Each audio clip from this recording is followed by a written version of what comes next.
Mesdames, bonjour, messieurs, bienvenue à cette autre édition du recap de l'actualité. Vous le savez certainement, c'est un plaisir renouvelé pour moi de vous retrouver chaque semaine. Dans l'actualité, cette semaine, un mort et plusieurs blessés. C'est le bilan d'un énième accident de la circulation qui s'est produit le samedi 19 juin 2021 à la falaise de Tchang. Une sextape tournée dans le bureau du journaliste sportif Martin Kamumim fait scandale. Le coût du projet Couverture Santé Universelle vient d'être ramené à 71 milliards de francs CFA contre 1300 milliards de francs CFA estimés au départ. Bienvenue à tous.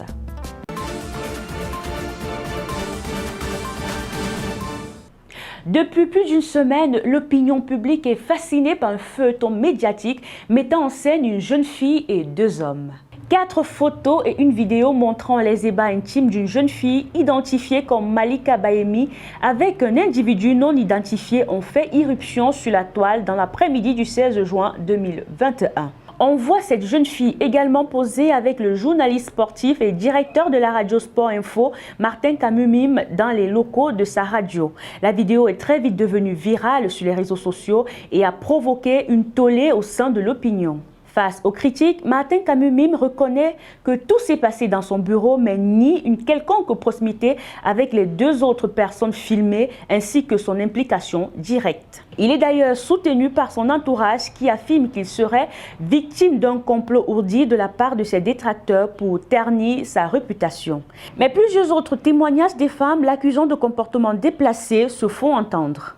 Un proche du journaliste Wilfried Eteki, présenté comme l'amant de la jeune fille, a reconnu dans un communiqué être l'auteur de la sextape et de la voix envoyée à une mauvaise personne par une mauvaise manipulation. Un aveu qui met en doute la version du journaliste qui disait ne pas connaître le couple. Au cours d'une conférence de presse donnée le 23 juin dernier, la ministre de la Promotion de la Femme et de la Famille, Marie-Thérèse Abena-Ondoa, a dénoncé avec la dernière énergie de tels actes odieux et malsain qui chosifie la jeune femme. Je voudrais rappeler que l'exploitation sexuelle des jeunes et des enfants, ainsi que tous les cas d'abus et violences faits à leur encontre, constituent des atteintes graves à leurs droits fondamentaux, proclamés par le préambule de notre loi fondamentale et contenus dans les instruments juridiques de protection des droits de l'enfant ratifié par notre pays. L'acte en lui-même est déjà ignoble. Le publier l'est encore plus. Il s'agit là des faits réprimés par notre code pénal. Je saisis cette occasion pour dénoncer avec la dernière énergie de tels actes odieux et malsains qui chosifient la jeune femme, en font un objet sexuel dénué de toute valeur. Un collectif d'avocats qui soutient Malika Bayemi a saisi la justice.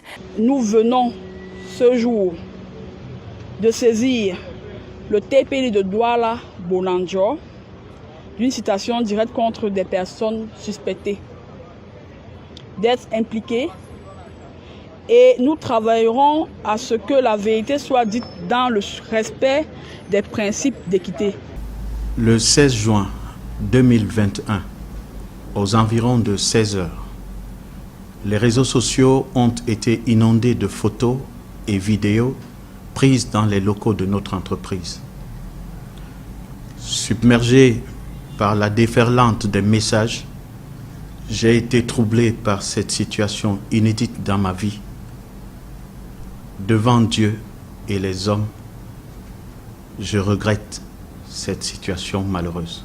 Permettez-moi de m'adresser à la victime que j'imagine durement éprouvée. Malika, toi dont la dignité et l'honneur ont été bafoués, je te demande pardon. En tant qu'homme, grand frère et père, je regrette tout ce qui s'est produit. Le budget prévisionnel de l'implantation de la couverture santé universelle au Cameroun a été revu. Le coût estimatif de ce projet évalué à 1300 milliards de francs CFA pour un paquet de bases de soins et de services composé de 185 interventions et de 101 sous-interventions est désormais ramené à 71 milliards de francs CFA. Comparativement aux estimations de départ, les besoins financiers inhérents à la mise en place de la couverture santé universelle subissent ainsi une coupe drastique de 1229 milliards de francs CFA, soit une réduction de 94,5% en valeur relative.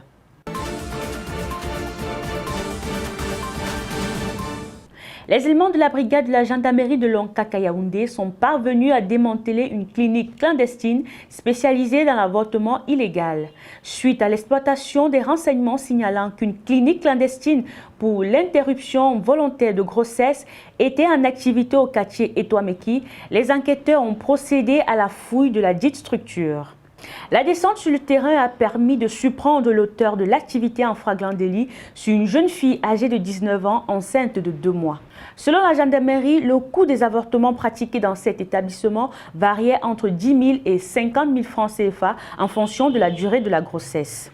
Cette descente s'est soldée par l'arrestation de 3 personnes dont le propriétaire des lieux, âgé de 45 ans, la saisie du matériel et des médicaments d'origine douteuse. Une enquête est donc ouverte.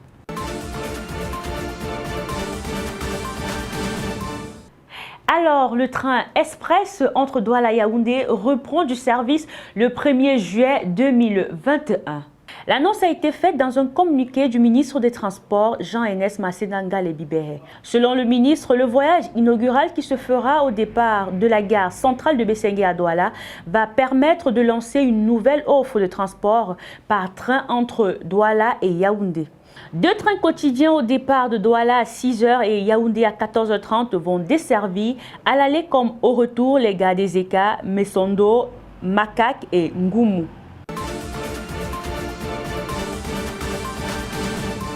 Toujours dans le transport, le trafic à l'aéroport de Douala est perturbé depuis quelques jours par les dysfonctionnements de balisage lumineux de piste et des aides à la navigation aérienne.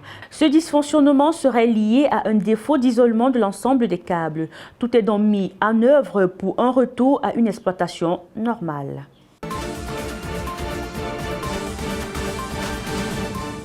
En culture à présent, lundi dernier marquait la célébration de la journée internationale de la fête de la musique. Au Cameroun, malgré les restrictions sanitaires liées au coronavirus, quelques concerts, animations et mini-carnavals se sont tenus dans les 10 régions du pays. L'un des grands moments de cette célébration reste l'hommage rendu à l'artiste Manu Dibango.